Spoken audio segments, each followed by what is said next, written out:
फयाज खान साहब हैं, इनसे बात करते हैं। हेलो। हेलो जी, मेरी आवाज़ आ रही है आपको? हाँ जी, आ रही है जी। सबसे पहले तो बहुत बहुत शुक्रिया। आपको सालों से सुन रहा हूँ, जब से आप नए नए थे। आज फर्स्ट टाइम बात करने का मौका मिल रहा है। आपका शुक्रिया के जो वर्ड हैं वो बहुत it's like I am speechless. शुक्रिया का वर्ड जो है वो इस्तेमाल बहुत ही मतलब मामूली है आपके लिए। तो I have no words to explain my feelings about you. चलें जी, आई बहुत शुक्रिया आप आपका, आपकी मोहब्बत है। जी, आपने एक 50+ ईयर के आदमी की आंखें खोल दी। तो बट एनीवे, मैं मतलब पॉइंट पर आता हूँ। गालिब भाई, बहुत सारे चैनल्स स्टार्ट हो गए, बहुत हम्म। अच्छी बात है एक्स हम्म। मुस्लिम्स के।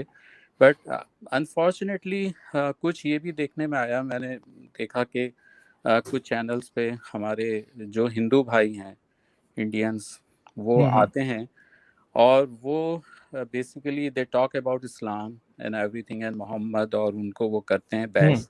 हम्म। लेकिन और फिर साथ में जो है वो फिर बाद में वो थोड़ा सा कंपैरिजन भी शुरू कर देते हैं कि जी हमारे मज़हब में तो ये नहीं है, लेकिन हम्म। इस्लाम में ये है, इस्लाम में वो है। तो हम्म। और जो उनको होस्ट कर रहे हैं वो भी उनको थोड़ा सा इंटरटेन करते हैं। तो मतलब वो तो फिर रियल में तो एक्स एक्स मुस्लिम नहीं हुआ है ना, जो जो उनको होस्ट कर रहे हैं। तो वो तो बेसिकली आपकी एक मैंने स्ट्रीम अभी 3-4 दिन पहले सुनी थी, जिसमें आपने इसको काफ़ी डिटेल में भी लिया था कि वो लोग बेसिकली एक्चुअल में रैशनल हैं नहीं।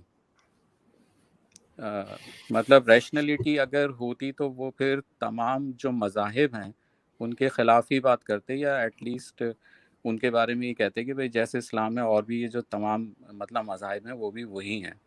तो अब हम्म। जब वो, तो मैंने ये नोट किया कि जब वो इस टाइप की बातें करते हैं तो जो मोमिनीन हैं वो फिर और ज़्यादा भागते हैं दूर। वो ये कहते हैं कि यार यहाँ पे तो बेसिकली हिंदू बैठा हुआ है जो कि इस्लाम की किए जा रहा है, और वो अपना तो देख नहीं रहा, और जो होस्ट हैं वो भी उसको जो है मतलब कोई ऐसी बात नहीं कह रहे कि भाई आप, ये तो हिंदुओं में भी है। जिस तरह से अगर जो रसूल थे वो मतलब घोड़े पे उड़ के जा सकते हाँ। हैं, तो वो हनुमान हाँ, जो है मतलब वो भी तो हाँ उड़ता है ना। हम्म। जी। तो इसमें मैं बस आपकी यही राय लेना चाह रहा था कि ऐसे आप भी अपने जो साथी हैं या अपने प्रोग्राम्स में थोड़ा सा बताइए कि भाई रैशनैलिटी, एक्चुअल में रैशनैलिटी है क्या? मैं तो ये बात करता हूँ, और हारिस की मेरी, आप गुलजार भाई को देख लें। जी ठीक है। मुझे नहीं लगता महलीज भी कभी, महलीज ने भी मेरे इल्म में नहीं है कभी इंटरटेन किया हो। मैं तो समझता हूँ कि भाई मेरे पास कोई क्रिश्चियन आएगा तो मैं उसकी बात करूंगा, उसके रिलीजन की। जी ठीक है। जो अगर हिंदू आएगा तो मैं उसको ये नहीं कहूंगा कि नहीं नहीं तुम बहुत अच्छे हो, मुसलमान गलत हैं। जहां मुसलमान गलत है वहां मुसलमान को कहेंगे गलत। मगर जी ये नहीं हो सकता कि हिंदू हमारे पास आए और हमें ये समझे कि हम कोई टूल है उसका, जो कि वो अपनी इस्लाम या मुसलमान दुश्मनी, इस्लाम दुश्मनी नहीं, इस्लाम को तो क्रिटिसाइज करना हक है हमारा। ठीक है। और जी इस्लामिक आइडियोलॉजी है। मगर अगर कोई ये कहेगा कि मुसलमान को मार दो, या वो ये समझता है कि वो गालिब के वर्ड्स को यूज करके मुसलमानों के खिलाफ नफरत पैदा करेगा, इस्लाम को क्रिटिसाइज करना एक अलग बात है, मगर मुसलमानों के खिलाफ नफरत एक अलग चीज है। ठीक है। एग्जैक्टली। तो मैं उसको कभी भी अलाउ नहीं करूंगा। ठीक है। जैसे अगर मैं पाकिस्तान के क्रिश्चियन के लिए बोलूंगा या हिंदू के लिए बोलूंगा क्योंकि वो माइनॉरिटी है, उसके साथ गलत हो रहा है, तो इंडिया में अगर मुसलमान के साथ बुरा होगा तो मैं उसके लिए भी बोलूंगा, क्योंकि मैं ह्यूमन राइट्स की बात कर रहा हूँ। दूसरी बात यह है कि ऐसे कैसे हो गया, इस्लाम झूठा होने से आपका रिलीजन अच्छा कैसे हो गया? एग्जैक्टली। इस्लाम गलत होने से आपका रिलीजन अच्छा कैसे हो गया? उसका अपना मेरिट है ना, उसको फिर देखेंगे। क्या उसमें डॉगमा नहीं है? है। क्या उसमें झूठ नहीं है? क्या उसके स्क्रिप्चर्स मैनमेड नहीं है? वो भी है, कुरान की तरह, बाइबल की तरह। तो उनको भी ये बातें सुननी पड़ेंगी। और मैं समझता हूं कि एक एथियस्ट की पावर सबसे बड़ी ये है कि वो न्यूट्रल हो सकता है। हम बिल्कुल वो लोग हैं जिनके पास लिबर्टी है कि हम न्यूट्रल हो सकते हैं। बिल्कुल। किसी भी, डेविड वुड के पास, एक्ट 17 वाले के पास, उसके पास अपॉर्चुनिटी नहीं है, वो नहीं हो सकता न्यूट्रल। वो सिर्फ इस्लाम को क्रिटिसाइज कर सकता है, न्यूट्रल कभी भी नहीं होगा। मेरे पास, हारिस के पास, हम जैसे और एथियस्ट के पास, ये हम ट्रूली न्यूट्रल और फ्री बात कर सकते हैं। और अगर हम खुद ही अपनी पावर को नहीं समझें, मेरा ख्याल है हमसे बड़ा बेवकूफ कोई नहीं होगा कि हम एक ट्रूली न्यूट्रल पोजीशन को छोड़ के जानबूझ के एक बायस पोजीशन अपना रहे हैं। ऐसा नहीं होगा कभी भी, ठीक है, हम लोग नहीं करेंगे। बाकी जाहिर बात है इतने चैनल्स खुले जा रहे हैं, ना हम हर एक को समझा सकते हैं और ना मैं ये एक्सपेक्ट करता हूं कि हर कोई हमारी बात समझेगा। ठीक है, जो मुझे मेरे साथ अलाइन होते हैं मैं उनके साथ अलाइन हूं, जो नहीं होते वो अपना काम करें, उनकी अपनी बात है, जो भी करें। मगर मैं ये समझता हूं कि जो बंदा, देखें, मैं शुरू से एक बात ये समझता हूं जी, लेफ्ट की पॉलिटिक्स है, राइट की पॉलिटिक्स है। लेफ्ट की पॉलिटिक्स में हम वेलकम नहीं है, ठीक है। राइट की पॉलिटिक्स ऐसी है कि उससे मैं एग्री नहीं कर सकता, इसलिए हमें अपना एक तीसरा, एक नया पर्सपेक्टिव बनाना है। तो मुझे ये जो नियो एथिज्म है ना, जो कि डॉकिंस का एथिज्म है, जो कि इस्लाम को भी नहीं छोड़ता और जो लेफ्ट को भी क्रिटिसाइज करता है, सैम हैरिस का, सॉरी उसका, डॉकिंस का, फिर और ये जो बाकी जो 4 हॉर्समैन है सारे, इनका जो एथिज्म है, नियो एथिज्म जिसे कहते हैं, मैं समझता हूँ कि हम इसी तरह चलेंगे। हम नए तरीके से चलेंगे। हम इस्लाम को भी नहीं छोड़ेंगे, हम क्रिश्चियनिटी को भी नहीं छोड़ेंगे, हम हिंदुइज्म को भी नहीं छोड़ेंगे, सिखिज्म भी आएगा उसे भी करेंगे, क्योंकि हम अपना न्यूट्रल रहेंगे ताकि हम अपने जैसे और लोग पैदा करें। हमारे जैसे लोग कम हैं और हमें उनको मजीद और लोग हमारे जैसे हमें चाहिए, इसलिए हम दरमियान में रहेंगे। अगर किसी को अच्छा लगता लगे, नहीं लगता ना लगे, I am not going to change for people, simple सी बात जी। और सर लास्ट बात ये है कि आपने ये बड़ी अच्छी बात कही थी कि अगर अब आपने इस्लाम को अगर छोड़ दिया है तो अब आप, ये आपकी बिल्कुल ही बेवकूफ़ाना हरकत होगी कि आप जब क्रिश्चियनिटी पढ़ना शुरू कर दें, बाइबल पढ़ें या हिंदू, उसके बजाय आप कोई अच्छी बुक्स पढ़ें। तो एक तो ये बहुत अच्छी बात थी सर। उसमें आप कौन सी पहली फर्स्ट 2 या 3 बुक्स आप कोई रिकमेंड फरमाएंगे कि जो यानी एक फर्स्ट टाइमर को मतलब पढ़नी चाहिए? मैं तो आपको ये कहूंगा कि आप ब्रीफ हिस्ट्री ऑफ टाइम निकालें स्टीफन हॉकिंग की, खुद पढ़ें, अपने बच्चों को पढ़ाएं। जी, वो इतनी आसान और इतनी खूबसूरत जुबान में छोटी सी किताब लिखी है, आप खुद पढ़ें, अपने बच्चों को पढ़ाएं। सेपियंस पढ़ें, आप रिचर्ड डॉकिंस की सेल्फिश जीन पढ़ लें, ठीक है, द ग्रेटेस्ट शो ऑन अर्थ पढ़ लें। आपके पास, आपने फिलॉसफी पढ़नी है, आप उसको पढ़ लें, क्या उसको कहते हैं, अपना जो है,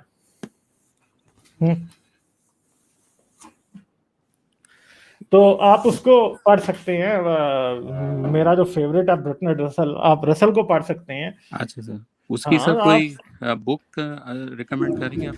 रसल की आप अगर आप थोड़ा सा एडवांस लेवल पे पढ़ना चाहते हैं, इतनी एडवांस भी नहीं है, बहुत अच्छे लिखी है। हिस्ट्री ऑफ वेस्टर्न फिलॉसफी 1945 में पब्लिश हुई थी। अच्छा। और मैं समझता हूं कि मेरी जिंदगी बदलने में जी, जो है, मैं एथियस्ट था मगर मुझे तब तक चीजों की समझ नहीं आई थी, मुझे तब तक इंसानियत की समझ नहीं आई थी जब तक मैंने रसल को नहीं पढ़ा था। अच्छा, ओके। उसकी किताबें, why I am not a Christian, in अच्छा, प्रेज ऑफ आइडलनेस, छोटी छोटी किताबें हैं, 100-120 सफ़े की। अच्छा। पढ़े आप। मैं कहता हूँ जिस बंदे ने रसल को पढ़ा है वो जी, तो उसका लेवल कुछ और है फिर, जी, क्योंकि वो इतनी खूबसूरत और इतनी अच्छे तरीके से बातें करता है। मैं 2 बंदों का बहुत बड़ा फैन हूँ। एक कार्ल सेगन, उसकी कॉस्मोस, आज भी पढ़ें आप, क्या बेहतरीन किताब है। दूसरा बंदा, साइंस में इंटरेस्ट मेरा कार्ल सेगन की वजह से बना था, मगर अच्छा, ह्यूमैनिटीज में, फिलॉसफी में इंटरेस्ट बर्ट्रांड रसल की वजह से। मगर मैं रसल को, अब लोगों को ये शायद बुरा लगे, मगर मैं ये नहीं कहता कि दोनों में से एक कोई एक दूसरे से बड़ा है, मगर मेरे लिए रसल सेगन से ज्यादा इंपॉर्टेंट है, जी, क्योंकि उसने मेरी जिंदगी में बहुत बड़ी चेंज लाई है, ठीक है, जी, इसलिए। जी, हाँ, तो रसल की बायोग्राफी, ऑटोबायोग्राफी पढ़ें आप, ठीक है। सही। और हाँ। सर बस एक लास्ट, एक ये आप बता दीजिए कि हम्म आपने एक वर्ड कहा था कि उसके बाद इन बुक्स को पढ़ के जो आपको एक फीलिंग होती है ना, मतलब जो हम्म आपको आपका अपना एक ब्रेन महसूस होता है, उसको थोड़ा सा आप थोड़ा बताइए, क्या फीलिंग होती है आप ये पढ़कर, मतलब आप अपने आप को क्या समझते हैं, या वो थोड़ा सा एक बस थोड़ा सा बताइए। असल में मैं देखिए, अपने मैं ये समझता बच्चों हूँ को कि बताऊं।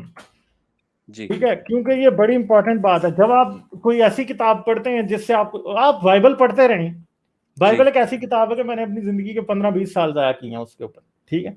अच्छा, आप रोज रोज पढ़ें, आपको क्या नया मिल रहा है बीच में से? नथिंग। आप, मैं कहता हूं कि ये किताबें लिखी हैं लोगों ने, आप पढ़ लें, बड़ी सिंपल सिंपल किताबें हैं। जैसे मैंने आपको बताया ब्रीफ हिस्ट्री ऑफ टाइम, जी आप पढ़ेंगे आपको हर चैप्टर के साथ एक नया दरवाजा खुलेगा, जो कि खुला है, आपको पता है कि आप उसमें जा सकते हैं। उसमें जाने के लिए क्या है, उस टॉपिक पे एक बुक पढ़ना है, अच्छा उसकी कोई डॉक्यूमेंट्री देखना है। तो जब आप इन नई किताबों को पढ़ते हैं, एक जी किताब पढ़ने के बाद मुझे तो, मैं जब एक किताब शुरू करता हूं ना, तो मैं बड़ा ईगर होता हूं कि मैंने इसे खत्म करनी है। जब मैं अच्छा उसे खत्म कर लेता हूं ना, तो मुझे एक सेंस ऑफ अचीवमेंट मिलता है, यार मैंने पढ़ ली, देखो मैंने पढ़ ली। ठीक जी है। और जब पढ़ने के बाद आप जब उसको समझते हैं, उसे डाइजेस्ट करते हैं, और एक टॉपिक पे एक किताब नहीं लिखी होती। जी एक, मैं आपको एक बात बताऊं कि ये बात है कि आदमी इल्म वाला कौन होता है, जिसने एक टॉपिक पे एक किताब नहीं पढ़ी होती। अच्छा उसने एक टॉपिक के ऊपर एक से ज्यादा किताबें पढ़ी होती। तो यहाँ पे तो वो लोग हैं जिन्होंने एक ही किताब पढ़ी है सारी जी जिंदगी। जी ठीक है। तो बात यह है कि अगर आपने एवोल्यूशन पे किताब पढ़ी है तो सेल्फिश जीन पढ़ेंगे जी आप फिर चले जाएंगे, आप नील शुभन की योर इनर फिश निकाल लें, जी आप जो है वो आप डॉकिंस की दूसरी पढ़ लें, greatest show on earth, the जी ब्लाइंड वॉचमेकर आप पढ़ना शुरू कर दें। आपके पास जी कितनी किताबें हैं, एथीज्म पे अगर आपने पढ़नी है तो आप गॉड डिल्यूजन पढ़ लें। जी जी ठीक है। रिचर्ड आपको डॉकिंस 10 किताबें और मिल जाएंगी। अगर आपने एक टॉपिक पे एक से ज्यादा किताबें पढ़ी हैं तो फिर यू पोजेस नॉलेज, वरना आपको नहीं पता। तो इस चीज का फर्क है कि अगर आपने एवोल्यूशन पे एक किताब पढ़ी है तो आपको एवोल्यूशन का बस पता है, मगर जब आप दूसरी पढ़ते हैं तो आपकी अंडरस्टैंडिंग बढ़ती है, तीसरी पढ़ते हैं तो आपकी अंडरस्टैंडिंग मजीद डीप होती है। और एक एक चीज है, मैं आपको एक बात बता दूं, जी रिचर्ड डॉकिंस जो है वो एंथ्रोपोलॉजिस्ट नहीं है। अच्छा सर, एंथ्रोपोलॉजिस्ट थोड़ा सा जो कि ह्यूमन हिस्ट्री, ह्यूमन बिहेवियर कैसे चेंज हुआ, अच्छा ये सारी अच्छा चीजें, रिचर्ड डॉकिंस एक एंथ्रोपोलॉजिस्ट नहीं है। अच्छा मगर मैं आपको एक बात बता देता हूं, जिस बंदे ने रिचर्ड डॉकिंस की 4 से 5 किताबें पढ़ी हैं, जी उस बंदे को युval नोआ हरारी की सेपियंस पढ़ने की जरूरत ही नहीं, अच्छा क्योंकि वो उससे आगे जा चुका है। ओके मेरे लिए सेपियंस को खत्म करना बहुत मुश्किल था, मैं नहीं कर सकता, बड़ा मुश्किल था, मैं बड़ी देर लगी मुझे उसे खत्म करने में, क्योंकि मुझे वो जिस चैप्टर पे जाता था वो बातें, क्योंकि मुझे, मैं पहले डॉकिंस से पढ़ चुका हूँ वो बातें, तो अच्छा अब कहाँ से हों वो बातें। ठीक है। तो सही सबसे जो इंपॉर्टेंट बात है, जब आप एक एवोल्यूशन और एंथ्रोपोलॉजी, इंसान कहाँ से किधर चला, कैसे हुआ, इंसान का एटीट्यूड कैसा है, ये सब चीजें एवोल्यूशन इतने प्रॉपर तरीके से एक्सप्लेन, मैं कहता हूँ एवोल्यूशन ही एक ऐसी चीज है कि आप उसे पढ़ने बैठ जाएं तो आपके पास किताबें खत्म नहीं होंगी। आप 5 साल किताबें पढ़ते रहेंगे, आपके पास अच्छा किताबें नहीं खत्म होंगी। सही सही ठीक है। सर, बहुत बहुत शुक्रिया आपके चलें जी, टाइम बहुत का। शुक्रिया आपका। थैंक ठीक यू है, सर, फिर थैंक करेंगे यू। बात, आइएगा फिर। ओके ओके, जी थैंक यू, जी बाय जी बाय। बाय।